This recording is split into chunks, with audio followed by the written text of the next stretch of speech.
You don't have to understand technicalities to grasp that the three words put together have some kind of meaning. Neuro means that which is of the brain. Linguistic means emanating from language. Programming simply means being able to control the level of communication within set parameters that make your life easier.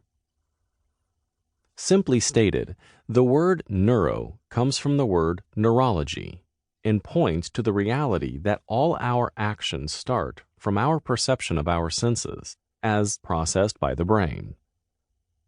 People are able to use their senses. The senses respond to a stimuli, and when it does, what you see is a reaction that can be pleasurable or displeasurable, depending upon the negativity or positivism of the event. You need to remember that the things that you say are not merely in oral form. Your body, for example, can say a lot just by using body language and gesticulating. If you point a fist at someone, then they would get the impression you are being aggressive, just as if you embrace someone, you are being affectionate. Where it gets a little tricky is when you introduce the word programming, because people automatically think that you mean instilling some kind of auto response, and that's a little far-fetched. The programming comes from beliefs and truths. For example, people are programmed to shake hands. It's an accepted form of greeting in society. They are programmed not to spit in public, as it is not considered polite. However, if you widen the scope of that belief system, you are able to encompass other programmed events, which will help enhance your approach to life and what you can achieve within it. As people grow or change their lives, they also change the programmed patterns of their lives. This involves embracing new things. That is why people say that those who are widely traveled are more conversant with neurolinguistic programming techniques, because they are indeed incorporated every time an environment is changed, and travelers change environment frequently.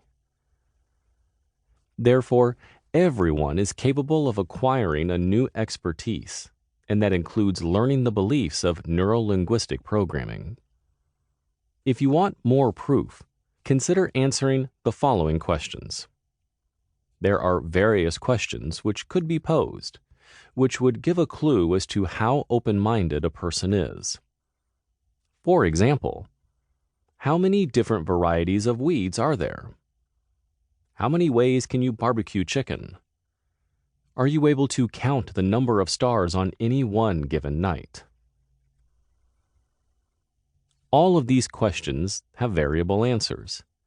Thus, problems may be presented in the same manner, but with neurolinguistic programming knowledge, you are able to see more ways to answer them, rather than limiting your answers to that which you perceive to be the only possible answer from your perspective.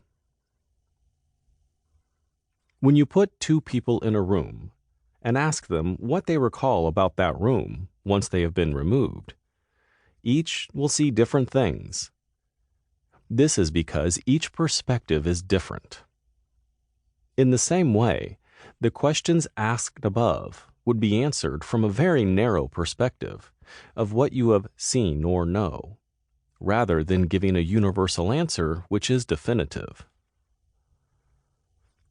By giving that limited answer, you hold yourself back from seeing the wider picture which is available for everyone, but that many miss.